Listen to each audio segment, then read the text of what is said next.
So good afternoon, everybody, and welcome to the John Wilson Building. I'm Muriel Bowser. I am the mayor of Washington, D.C., and I'm with members of my administration to provide a short update on the 60th presidential inauguration, and we will have time for a few questions. So let me begin by congratulating President-elect Trump and his team on their victory. And I want to make it clear that Washington, D.C. is prepared to welcome the new administration, and we are committed to ensuring a smooth and collaborative transition. Washington, D.C., of course, is like no other place in America. We are a thriving, well-run community of D.C. residents, families, businesses, and over 25 million people visiting us every single year. We're also the proud seat of the federal government, and as the nation's capital, we are proud to represent around the world that we represent the strength and resilience of the American democracy. So we know that we can work together with the Trump administration to live up to our shared promise, and that is to ensure that Washington, D.C. remains the best city in the world. So we welcome discussions with the incoming administration about the federal workforce, as well as economic development strategies for federal buildings and parks in Washington, D.C. The district is, of course, home to some of the nation's most iconic landmarks and public spaces, and many of which are federal properties. So by developing a collaborative approach to maintaining and enhancing these spaces, we can ensure that they remain beautiful and accessible for all of the visitors to the nation's capital. And as you know, preparations for the upcoming presidential inauguration are ongoing. This event is certainly a celebration, but it's more than that. It represents the peaceful transfer of power and which is a cornerstone of our democratic republic. So we are proud to host such an event and work with the United States Secret Service and federal partners, and we welcome our fellow Americans to come to Washington, D.C. at that time. So let me end by saying this: we will always do a fight for what's in the best interest of Washington. I've worked with 3 presidents, including President-elect Trump, and congressional leaders of both parties to advance the priorities of the district, and with a special focus on infrastructure, housing affordability, downtown revitalization, and our self-determination. And driven by our values, we will continue to pursue such an approach. Our city and our region are strong, resilient, and dedicated to a future filled with opportunity and growth. And so with this partnership with the new administration, we will continue to uphold our vision for our city. We have communicated with the incoming administration regarding the inaugural preparation, and we expect that planning to continue over the next, I guess, 60 days. I don't really know how many days now. Okay, a lot, not that many days. So we look forward to those continued conversations. And so with that, I will take a few questions. Yes. Have you spoken with President-elect Trump, or do you plan to speak with him? As I said just now, we have communicated with his team and have indicated that we would like to speak. Should I just keep asking questions, or do we learn? Okay. Which specific issues do you think you could find common ground on, or the issues where you're specifically seeking his cooperation? Well, I think we should all be focused on like the quick areas that aren't new to my discussions with the federal government.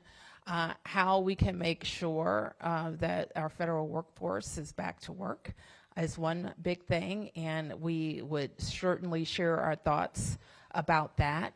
But more than that, I think we have opportunities, as we have been discussing for the better part of this year, of how we make better use of underutilized properties, especially the ones in the federal portfolio. Yes. Mayor Rebecca with 7 News. Can you talk about, has DC at this point made any formal requests for assistance from other states with the National Guard? There have been several states that have come forward to say, should you need help, they're ready to help. I'm going to let me ask the chief to talk about that. Thank you for the question. What I will say is that, we've been in the planning process for the inauguration since the midsummer. We've reached out to several police agencies across the United States of America, and the majority of them have been very, very intentional about supporting us during the inauguration. As I've stated before, we hope we could get to 4,000 police officers to assist us in this process. We are close to that number.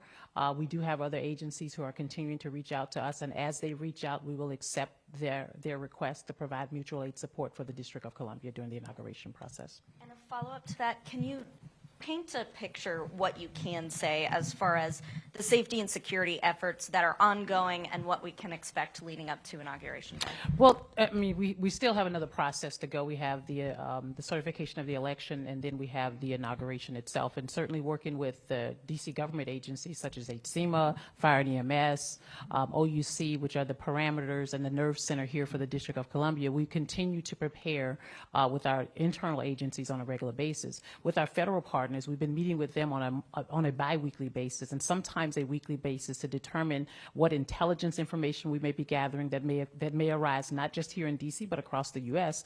And we will continue with those efforts as we progress into the certification of the election as well as the inauguration. Yes, sir. Question for Mayor Bowser. What contingency plans are in place in case the president-elect, once he is president, is not too cooperative with you? We continue to do what we've done with all of the presidents, congressional leaderships, and other people that work with the District of Columbia. And so those are strategies that have worked well for us. You want to delve into those strategies? I mean, I don't know that I can talk about all of the ways that we work with different leaders, but we have an Office of Intergovernmental Affairs in the district, and we are doing intergovernmental work every day of the year. And as far as the legislative branch, given the recalibration next year, what inroads are you trying to make, on the Hill to stop further intrusion on local affairs? Those conversations are ongoing, and we will plan early on when I was mayor, I would host a new members reception, and we are going to consider that for this incoming session. Yes. I'm asking this question at Scott Taylor 7 News because your office hasn't answered it. Can you explain why no department in the district has a copy of your travel expenses for your trips to Miami in 2022 and Dubai in 2023, and why did you exclude them from your financial disclosure records? We're talking about the inaugural today, and we're happy to get back to you on any other questions. Yep. Mayor Bowser, could you comment on the preparations your administration is making in case President-elect Trump follows through on his many threats to, one, take over the D.C. government? He invokes your name when he talks about taking control from you.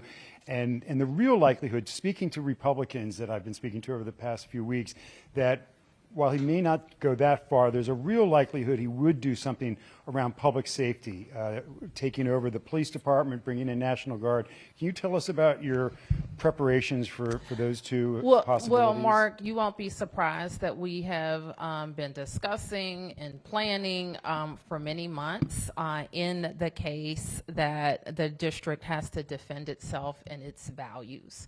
And we will continue those preparations on all regards. In terms of what we should know, that we're still a country of laws, and the district has home rule, and the Congress could change it.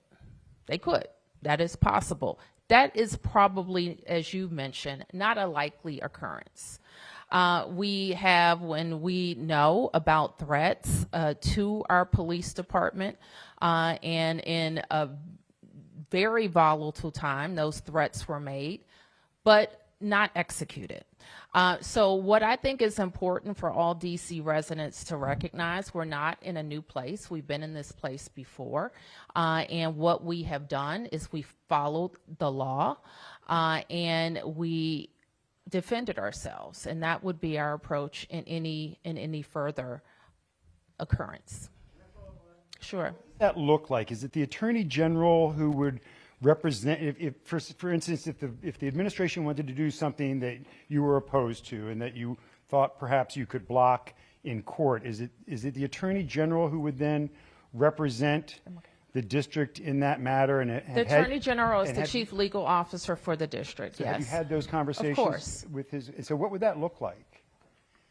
I can't speak specifically. What would it look like for us to defend ourselves in court? Well, I mean, would Yeah, you? that's what it would look like. So are you prepared to go to court and to take the Trump administration to court? Listen, Mark, first of all, I know it is a tendency of most to think of and jump to the worst case scenarios. And certainly it's my job as mayor to plan and think about the worst case scenarios. But there are a lot of things that would make that not a good idea. And so, as I mentioned, we're a nation of laws, and we will defend ourselves according to the law. Can I ask about immigration? Another cornerstone of his campaign was mass deportations. And certainly it would seem that given the power that the president has, the unique power the president has in Washington, D.C., that he could begin those mass deportations here in Washington, D.C.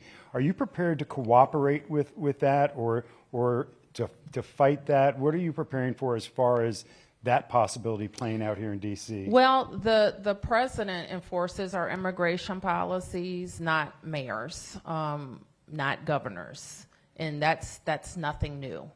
And so I think that we know what his stance is. The nation knows what his stance is, and he was elected to execute on his platform, I assume, in that regard. So we don't know what it's going to look like. I've heard just like all of you from the person that he's going to put in charge, and I think we should expect.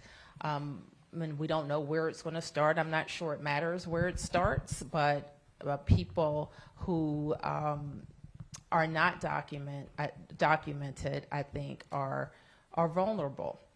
This is what I'll say, because while we don't have control over how a president enforces immigration policies, we should advocate for our residents who have lived here for many years, and we should advocate for the president and the Congress to establish immigration reforms that allow people to come into the country legally, or more importantly for us, many people in our city came here with TPS protection, and we think that they should have a pathway to citizenship. Yeah.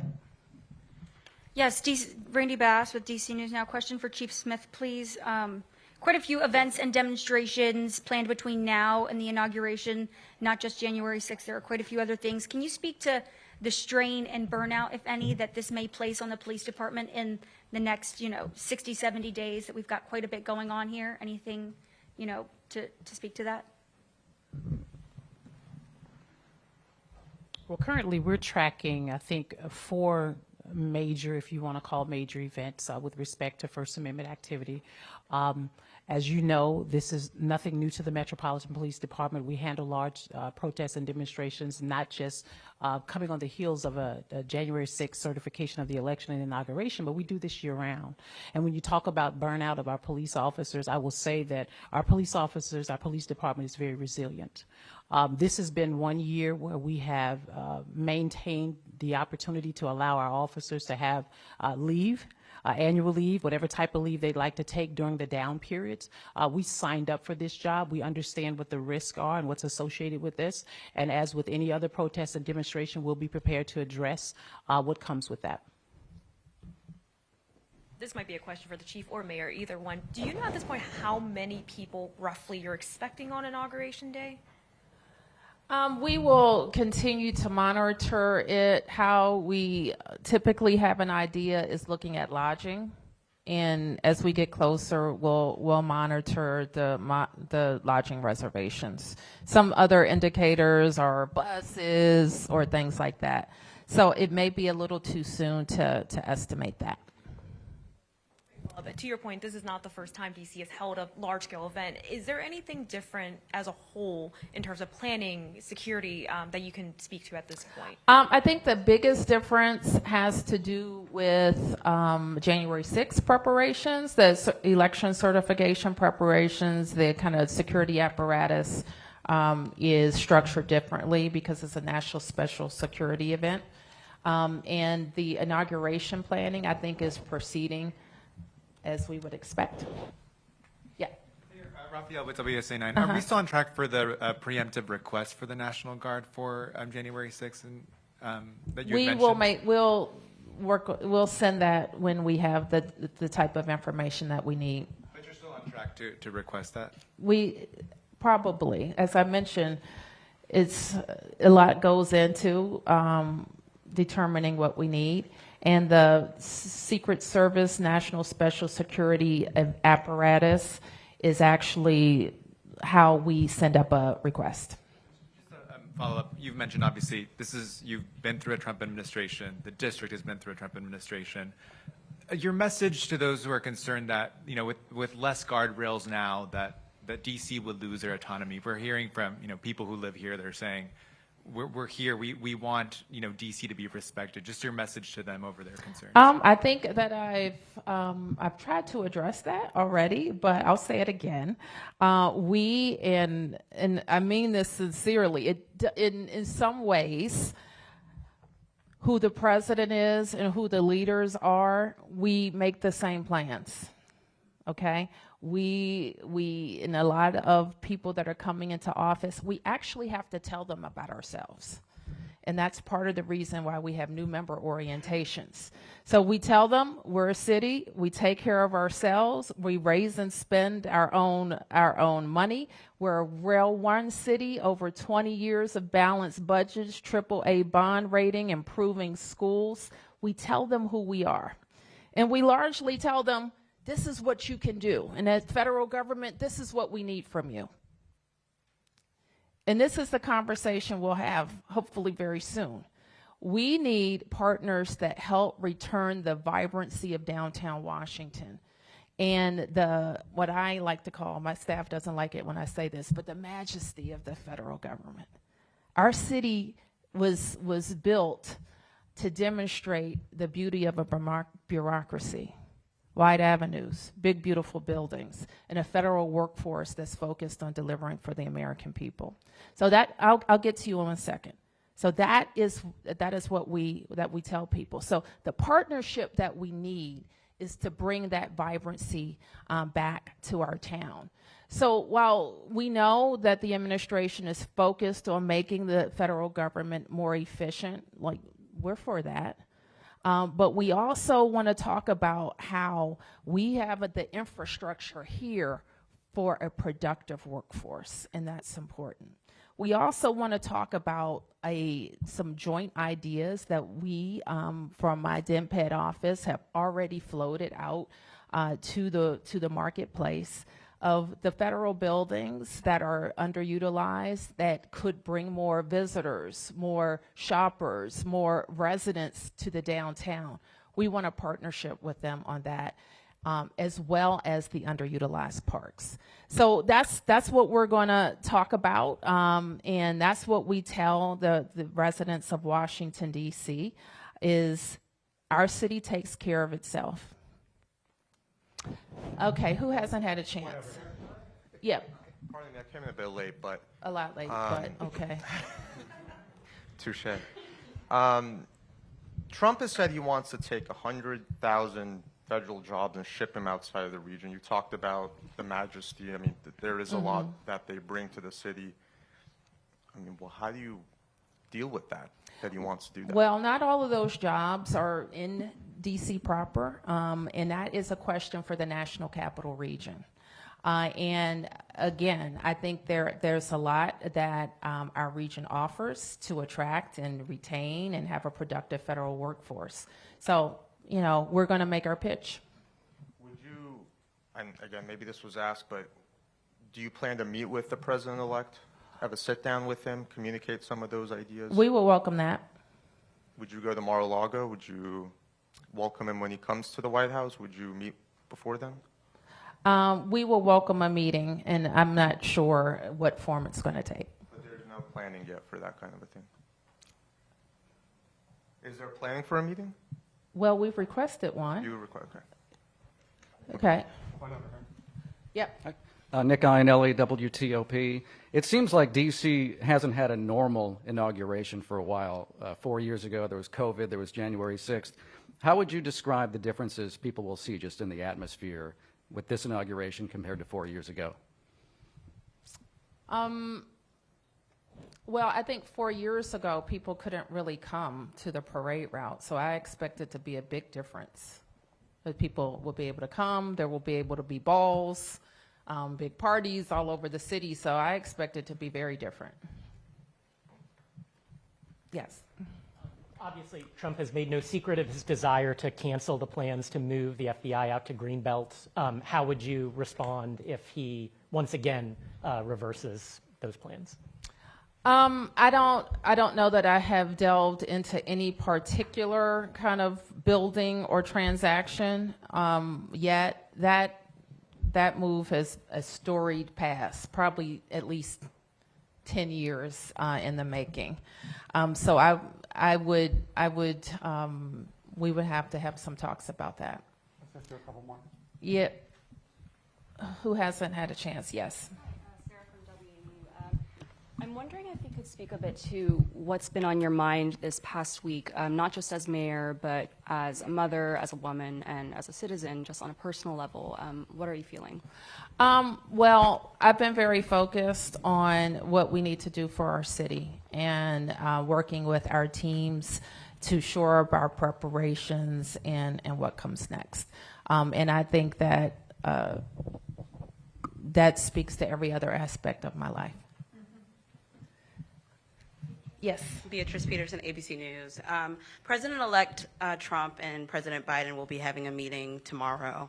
I was wondering, is there going to be any enhanced security postures in the city because of that joint meeting, or any enhanced street closures? I don't know. Probably the president-elect gets the full package now of support, so there's usually street closures related to his movements. Yes. Alyssa D'Souza, an ANC candidate in Navy Yard, last Friday, she said she received a congratulatory call from the executive office of the mayor, and that call was received just as Board of Elections is still counting votes in that election. So I'm just trying to get a sense, and I did get word that that call was made erroneously and preemptively by an employee. Just trying to get a sense of what has been done to rectify that situation, either by, talking to that employee or, making certain plans so that next time that doesn't happen, because it has caused some confusion on social media, at least. Well, a junior staffer got ahead of himself or herself. I mean, it's really that simple. And so I'm not going to talk about it any further. But as far as rectifying that and putting things in place for the next time, what's coming down the pike as far as preventing that? I don't even think that's worth my time talking about that. No, I think what we always do, and I'm not really sure why it happens so quickly, but we always congratulate elected officials. And typically it's done when it's certified, but I think somebody just got ahead of themselves. I don't know. I really don't know. I couldn't tell you. It was one of our, well, I'm not even going to say that because I don't want a person attacked for a mistake. That was an honest mistake. Okay. Yes, I'm going to take three more. 1, 2, 3. Okay, thank you, Mayor. Quick off topic for a colleague who's covering potential juvenile justice reform in an ongoing DC council meeting. Do you plan at all to push the council to eliminate the scrubbing of records for adults on up to 25 under the YRA, and to end reduced sentences for below minimums for adults up to 25 under the YRA? I would have to look at the piece of legislation that you're referring to. I'm happy to get back to you on that. Yes. Thank you. What are you doing right now to advocate on the Hill for the RFK bill, and what do you think are its chances of passing before the end of the session? I hope it passes, and we continue to advocate for it. And I can't really be more specific, but as you know, in the spring, I think it came out of the House of Representatives. It's been at the Senate. It's gone through regular order, and we hope the Senate is still legislating, and we hope that this gets through the process. I hope it will. It should. Mayor Bowser, you mentioned that you've reached out to the Trump team. Have you heard back? Is that a dialogue, or have you simply reached out and are waiting to hear back? I'm waiting to hear back. And then if the president asked you to pave over Black Lives Matter Plaza, to cover up the language on Black Lives Matter Plaza, would you do that? It's public art, and so I don't want to get in. I'm not going to get into a back and forth with you about a conversation we haven't had yet. All right. Thanks, everybody. Thank you.